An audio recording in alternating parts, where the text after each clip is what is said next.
Hello, beautiful people. Welcome back to the channel. It's Hetty here again. We've been talking about self-care. If you haven't watched my last episode here, you want to click the pop-up there to go and watch that video. Today, I'll continue by giving you 10 easy ways of incorporating self-care into your routine for a healthier you. If you are ready, let's just dive right in.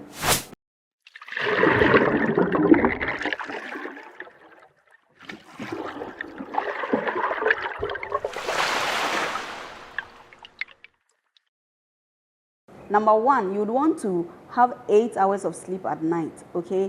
Being able to sleep 8 hours, 7 to 8 hours is underrated in this country, but rest is so important to our physical well-being. You'd want to have 7 to 8 hours of sleep at night.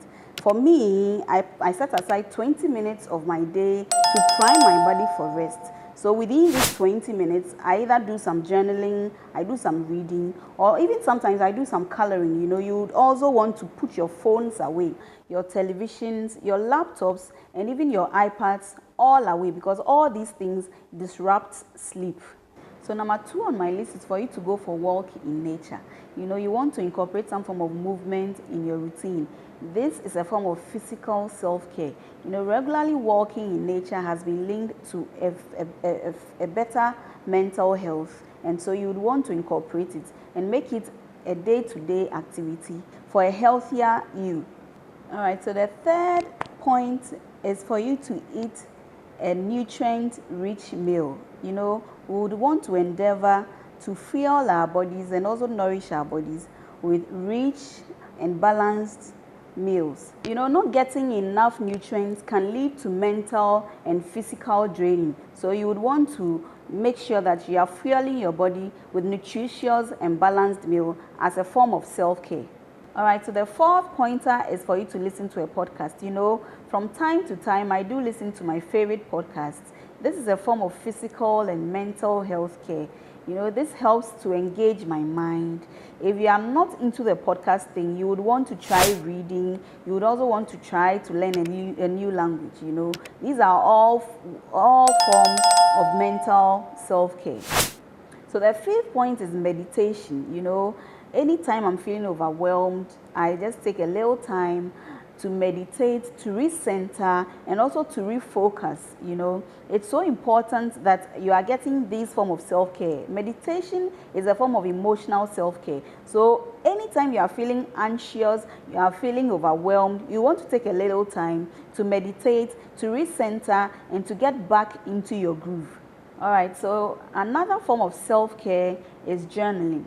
Journaling is an effective way of emotional self-care. It helps you to track your emotions. It helps you to know what type of way you are feeling and what is causing that kind of feeling. You don't just go through the emotions, just reacting without not knowing what is causing these reactions. I do this a lot, mostly at the end of my day. It helps me to recenter. It helps me to know what my triggers are, and it helps me better understand my emotions. So the number 7 point is for you to connect to a faith community. If you are religious, you'd want to connect with like-minded people. This is a form of spiritual and even social self-care. It gives you a whole perspective about life. You don't just go through the motions of life, but it gives you a better perspective and gives you what's your life's purpose is. So you would want to join a faith group, people who are like-minded, and also help you get a better perspective of your own life. All right, so the number 8 point is for you to volunteer in your area. If you are one who likes to volunteer, it's a great way of self-care. You'd want to volunteer to even serve the underserved, or even just volunteer in your church. It doesn't matter what your beliefs are. It doesn't matter whether you are religious. If you are one person who feels like volunteering, why don't you just go ahead and give it a shot? Remember, it helps you connect to a bigger purpose beyond just yourself. So go ahead and volunteer. So the 9th pointer is my favorite. You'd want to meet a friend for a drink.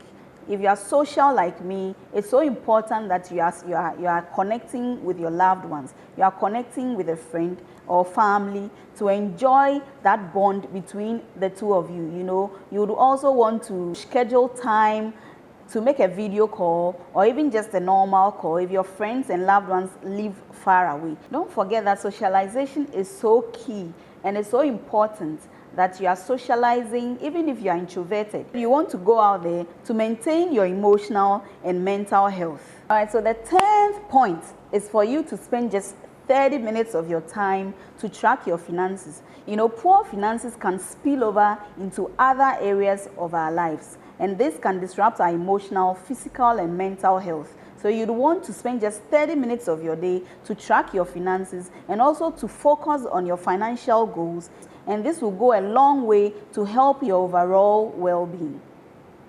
Always remember that self-care is not selfish.